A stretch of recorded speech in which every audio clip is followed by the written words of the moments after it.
अस्सलामु अलैकुम वरहमतुल्लाहि वबरकातुहू। अऊज़ु बिल्लाहि मिनश्शैतानिर्रजीम। बिस्मिल्लाहिर्रहमानिर्रहीम। रब्बि ज़िदनी इल्मा।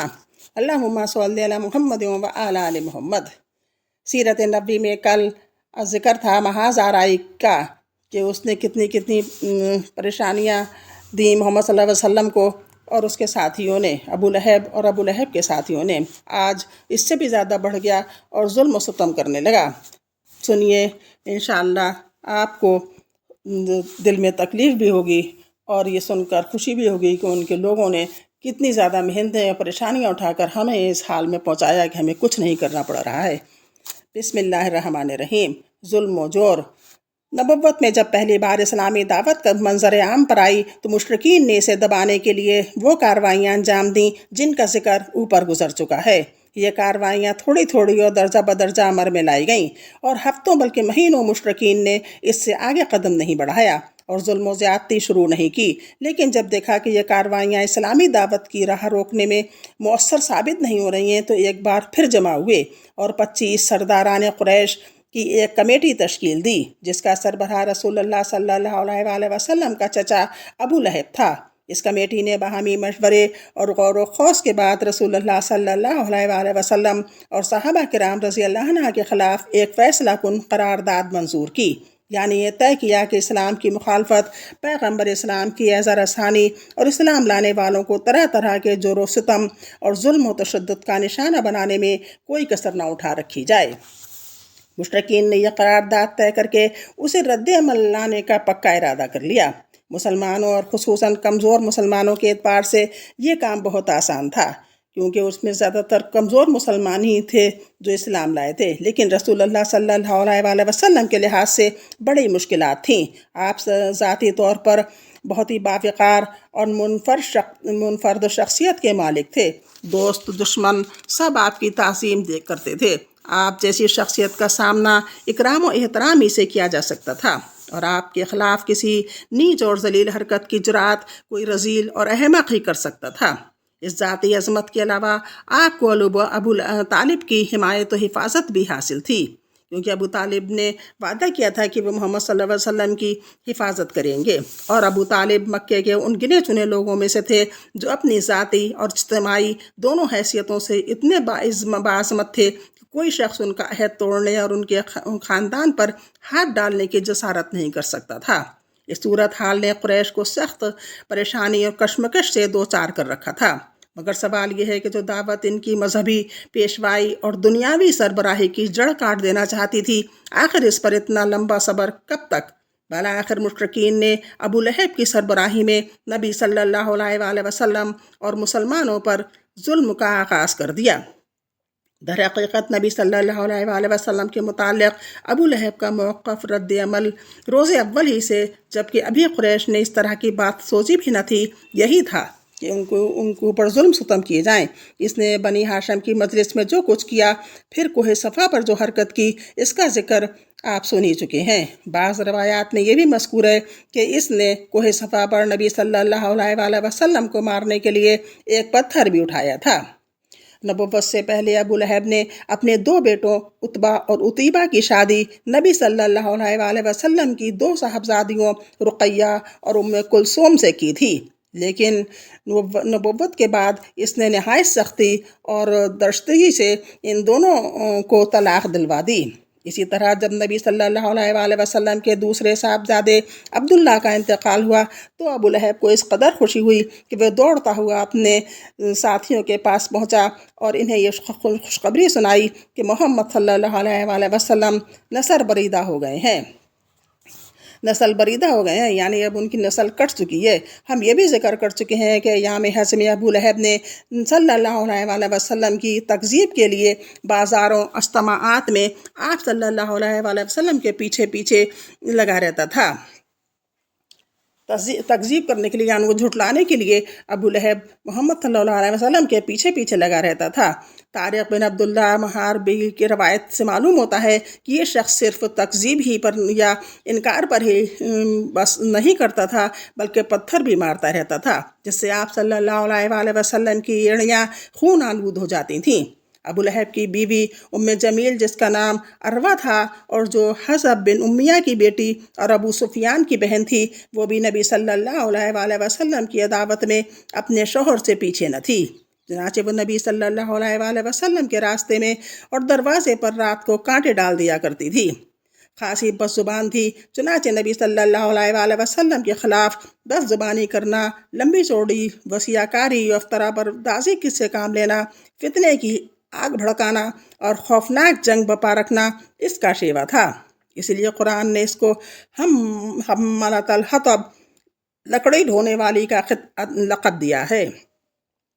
जब इसे मालूम हुआ कि इसकी और इसके शौहर की मजम्मत में कुरान नाजिल हुआ है तो वह रसूलुल्लाह सल्लल्लाहु अलैहि वसल्लम को तलाश करती हुई आई। आप खाना काबा के पास मस्जिद हराम में तशरीफ़ फरमा थे। अबू बकर सिद्दीक़ रज़ी अल्लाह अन्हा भी साथ थे। ये मुट्ठी भर पत्थर ली हुए थी। सामने खड़ी हुई तो अल्लाह ने इसकी निगाह पकड़ ली और वो रसूलुल्लाह सल्लल्लाहु अलैहि वसल्लम को ना देख सकी, सिर्फ अबू बकर रज़ी अल्लाह अन्हा को देख रही थी। इसने सामने पहुंचते ही सवाल किया, अबू बकर तुम्हारा साथी कहाँ है? मुझे मालूम हुआ है कि वो मेरी हिजू करता है, यानी मेरा मजाक बनाता है। बखुदा अगर मैं इसे पा गई तो इसके मुंह पर ये पत्थर दे मारूंगी। देखो खुदा की कसम मैं भी शायरा हूँ। फिर इसने ये शेर सुनाया जिसका मतलब है हमने मुज़म्मम की नाफरमानी की, इसके अमर को तस्लीम न किया और इसके दीन को नफ़रत व हिकारत से छोड़ दिया। इसके बाद वापस चली गई। अबू बकर रज़ी अल्लाह ने कहा, या रसूलुल्लाह सल्लल्लाहु अलैहि वसल्लम, क्या इसने आप सल्लल्लाहु अलैहि वसल्लम को नहीं देखा? आपने फरमाया, नहीं, इसने मुझे नहीं देखा, अल्लाह ने इसकी निगाह पकड़ ली थी। अबू बकर बज़्ज़ार ने भी ये वाक़या रवायत किया है और इसमें इतना मज़ीद इजाफ़ा है, इसने कहा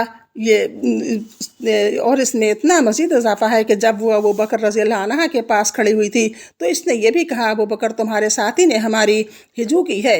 और अबू बकर रज़ी अल्लाह अन्हा ने कहा, नहीं, इस इमारत की रब की कसम वो शेर नहीं कहते हैं, ना इसे ज़ुबान पर लाते हैं। इसने कहा, तुम सच कहते हो।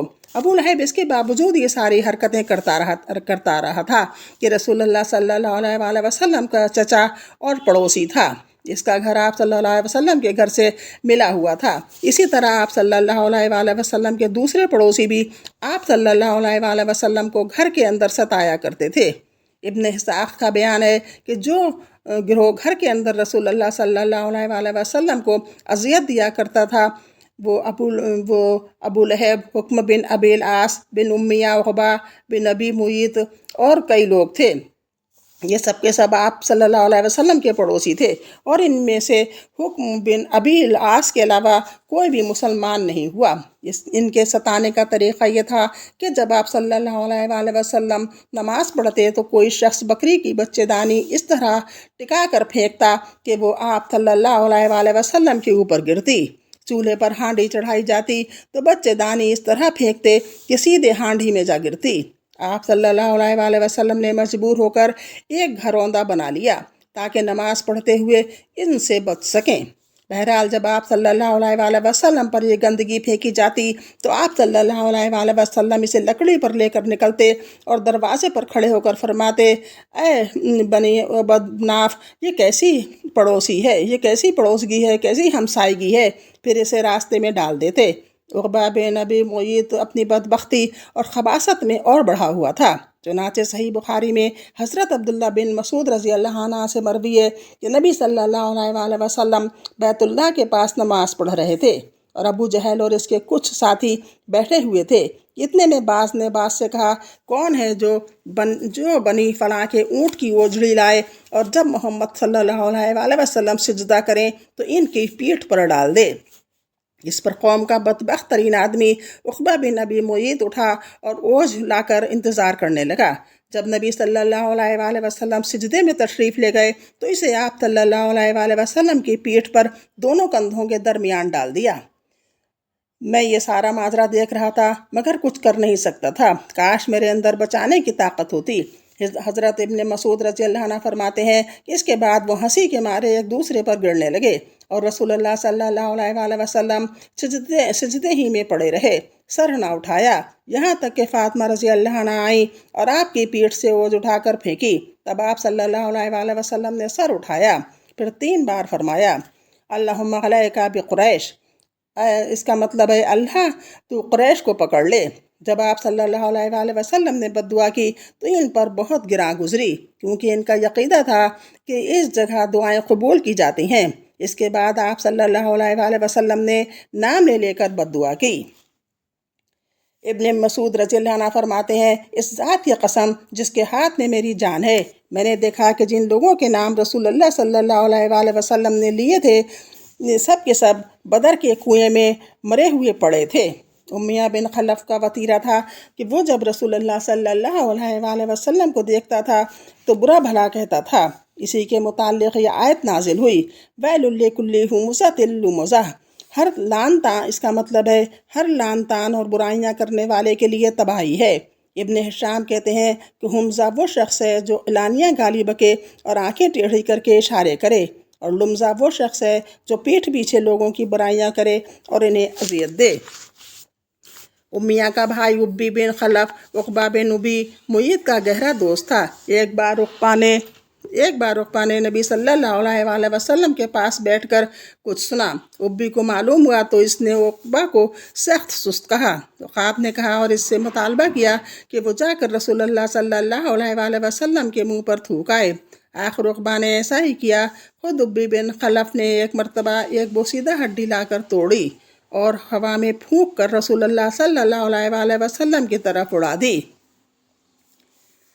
رسول اللہ انس بن شریق ثقفی بھی رسول اللہ صلی اللہ علیہ وسلم کے ستانے والوں میں تھا۔ قرآن میں اس کے 9 اوصاف بیان کیے گئے ہیں جس سے اس کے کردار کا اندازہ ہوتا ہے۔ ارشاد ہے 68 سورت کی 10 سے 13 تک آیت، تم بات نہ مانو کسی قسم کھانے والے ذلیل کی جو لعن طعن کرتا ہے، چغلیاں کھاتا ہے، بھلائی سے روکتا ہے، حد درجہ ظالم، بدعمل اور جفاکار ہے، اور اس کے بعد بدعسل بھی ہے۔ ابو جہل کبھی کبھی رسول اللہ صلی اللہ علیہ وسلم کے پاس آ کر قرآن سنتا تھا، لیکن بس سنتا ہی تھا، ایمان و اطاعت اور ادب و خشیت اختیار نہیں کرتا تھا۔ وہ رسول اللہ صلی اللہ علیہ وسلم کو اپنی بات سے اذیت پہنچاتا اور اللہ کی راہ سے روکتا تھا، پھر اپنی اس حرکت اور برائی پر ناز اور فخر کرتا ہوا جاتا تھا، گویا اس نے کوئی قابل ذکر کارنامہ انجام دے دیا ہو۔ قرآن مجید کی یہ آیت اسی شخص کے بارے میں نازل ہوئی۔ فلا صدق ولا صلی، اس کا مطلب ہے نہ اس نے صدقہ دیا نہ نماز پڑھی بلکہ جھٹلایا اور پیٹھ پھیری۔ پھر وہ کڑتا ہوا اپنے گھر والوں کے پاس گیا، تیرے خوب لائق ہے۔ اس شخص نے پہلے دن جب نبی صلی اللہ علیہ وسلم کو نماز پڑھتے ہوئے دیکھا تو اسی دن سے آپ صلی اللہ علیہ وسلم کو نماز سے روکتا رہا۔ ایک بار نبی صلی اللہ علیہ وسلم مقام ابراہیم کے پاس نماز پڑھ رہے تھے کہ اس کا گزر ہوا۔ دیکھتے ہی بولا، محمد کیا میں نے تجھے اس سے منع نہیں کیا تھا؟ ساتھ ہی دھمکی بھی دی۔ رسول اللہ صلی اللہ علیہ وسلم نے بھی ڈانٹ کر سختی سے جواب دیا۔ اس پر وہ کہنے لگا، اے محمد، مجھے کاہے کی دھمکی دے رہے ہو؟ دیکھو خدا کی قسم اس وادی مکہ میں میری محفل سب سے بڑی ہے۔ اس پر اللہ تعالیٰ نے یہ آیت نازل فرمائی، فَلْيَدْعُوا نَادِيَهُ، اچھا تو وہ بلائے اپنی محفل کو، ہم بھی سزا کے فرشتوں کو بلائے دیتے ہیں۔ جو آیت نازل ہوئی تھی فَلْيَدْعُوا نَادِيَهُ، اس کا مطلب تھا تو وہ بلائے اپنی محفل کو، ہم بھی سزا کے فرشتوں کو بلاتے ہیں۔ ایک روایت میں مذکورہ ہے کہ رسول اللہ صلی اللہ علیہ وسلم نے اس کا گریبان گلے کے پاس سے پکڑ لیا اور جھنجھوڑتے ہوئے بولا، تیرے لیے بہت ہی موزوں ہے، تیرے لیے بہت ہی موزوں ہے۔ اس پر اللہ کا یہ دشمن کہنے لگا، اے محمد، مجھے دھمکی دے رہے ہو، خدا کی قسم تم اور تمہارا پروردگار میرا کچھ نہیں کر سکتے۔ میں مکے کی دونوں پہاڑیوں کے درمیان چلنے پھرنے والوں میں سب سے زیادہ معزز ہوں۔ بہرحال اس ڈانٹ کے باوجود ابو جہل اپنی حماقت سے باز آنے والا نہ تھا، بلکہ اس کی بدبختی میں کچھ اور اضافہ ہی ہو گیا۔ چنانچہ صحیح مسلم میں ابو ہریرہ رضی اللہ عنہ سے مروی ہے کہ ایک بار سرداران قریش سے ابو جہل نے کہا کہ محمد آپ حضرات کے روبرو اپنا چہرہ خاک آلود کرتا ہے، مطلب کہ سجدہ کرنے کو کہا ہے۔ جواب دیا گیا، ہاں۔ اس نے کہا، لات و عزیٰ کی قسم، اگر میں نے اس حالت میں سے دیکھ لیا تو اس کی گردن رون دوں گا اور اس کا چہرہ مٹی پر رگڑ دوں گا۔ اس کے بعد اس نے رسول اللہ صلی اللہ علیہ وسلم کو نماز پڑھتے ہوئے دیکھ لیا اور اس ظام میں چلا کہ آپ کی اس گردن رون دے گا، لیکن لوگوں نے اچانک کیا دیکھا کہ وہ ایڑی کے بل پلٹ رہا ہے اور دونوں ہاتھ سے بچاؤ کر رہا ہے۔ لوگوں نے کہا، ابو الحکم تمہیں کیا ہوا؟ اس نے کہا، میرے اور اس کے درمیان آگ کی ایک خندق ہے، ہولناکیاں ہیں۔ رسول اللہ صلی اللہ علیہ وسلم نے فرمایا، اگر وہ میرے قریب آتا تو فرشتے اس کا ایک ایک عضو چک لیتے۔ انشاءاللہ کل اب بہت ہو گیا۔ اللہ حافظ۔